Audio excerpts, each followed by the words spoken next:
बुलेटिनच्या सुरुवातीला बातमी अमरावतीतून आहे। आमदार संजय खोडकेंचा अपघात झालाय। अमरावतीच्या रिम्स हॉस्पिटलमध्ये सध्या त्यांच्यावर उपचार सुरू आहेत। निवडणुकी संदर्भातील बैठकीला जात असताना हा अपघात घडलाय। खोडके यांच्या पायाला दुखापत झाल्याची ही माहिती आहे।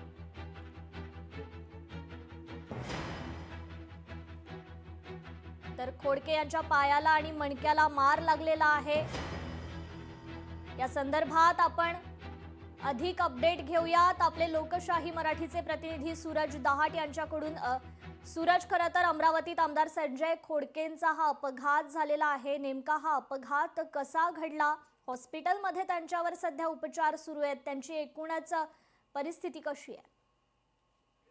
कृपा, नक्कीच राष्ट्रवादी काँग्रेसचे अजित पवार गटाचे आमदार संजय खोडके यांचा आज जर काल काही वेळापूर्वी अपघात झालेला आहे। ते आपल्या दुचाकीने जात असताना एका महानगरपालिकेच्या अनुषंगाने बैठकीला जात असताना एका चारचाकीने वेगाने येणाऱ्या चारचाकीने त्यांना अचानक धडक दिली आहे आणि त्यामध्ये जर पाहिलं तर त्यांच्या पायाला व मणक्याला मार लागलेला आहे। सध्या जर पाहिलं तर त्यांच्यावर अमरावतीच्या एका खाजगी हॉस्पिटलमध्ये उपचार चालू आहे। मात्र अपघात हा प्रचंड भीषण होता। मात्र अपघातामध्ये आमदार संजय खोडके थोडक्यात बचावलेले आहे आणि खोडकेंना जर पाहिलं तर किरकोळ या ठिकाणी मार जरी लागला असला मात्र त्यांचे कार्यकर्ते मात्र कमालीची चिंतेत आहे। हॉस्पिटल बाहेर जर पाहिलं तर मोठ्या प्रमाणावर या ठिकाणी कार्यकर्त्यांनी त्यांना भेटीसाठी गर्दी केली आहे। मात्र एकूणच जर पाहिलं तर त्यांच्या पत्नी आमदार शिल्पा खोडके यांनी एकच आवाहन केले की संजय खोडके यांची प्रकृती ठीक आहे, कुणीही त्यांना भेटू नये। मात्र जर पाहिलं तर संजय खोडके यांच्या अपघाताने मात्र विविध चर्चेला यामध्ये अमरावती शहरामध्ये होत आलेला आहे।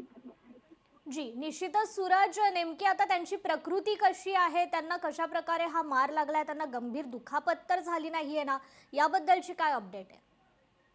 नक्कीच जर पाहिलं तर त्यांच्या पायाला व मणक्याला या ठिकाणी मार लागलेला आहे। मणक्याला त्यांचा गंभीर स्वरूपाचा मार लागलाय अशी एकूणच आपल्या डॉक्टरांनी माहिती दिली। मात्र काही वेळातच यापूर्वी अधिकृत डॉक्टर आपल्याला सांगणार आहे की नेमकं त्यांना खरंच गंभीर इजा झालेली आहे का। मात्र मिळालेल्या माहितीनुसार जर पाहिलं तर त्यांच्या मणक्याला गंभीर स्वरूपाचा मार लागलेला आहे अशी एकूणच या ठिकाणी माहिती आहे। मात्र कुटुंबाकडून एकच सांगण्यात येतं की त्यांना जास्त मार लागले नाही, त्यांची प्रकृती ठणठणीत आहे। मात्र आता काही वेळात जर पाहिलं तर डॉक्टर अधिकृतरित्या तासाभरामध्ये अधिकृतरित्या मेडिकल बुलेटिन या ठिकाणी जारी करून जे आहे त्याची अधिकृतरित्या आपल्याला माहिती सांगणार आहे। कृपा जी, निश्चितच सूरज, खरं तर ज्या कार चालकानं त्यांना धडक दिलेली आहे त्या कार चालकावर काही कारवाई करण्यात आलेली आहे का? पोलिसांकडून यामध्ये काही हस्तक्षेप घेण्यात आलाय का?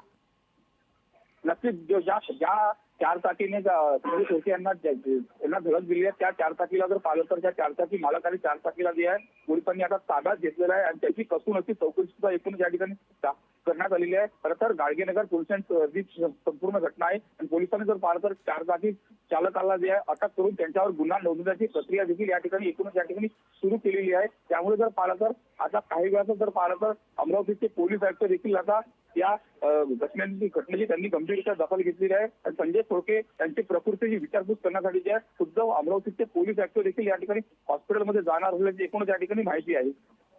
जी, निश्चितच सूरज, धन्यवाद आपण दिलेल्या या सविस्तर अपडेटसाठी।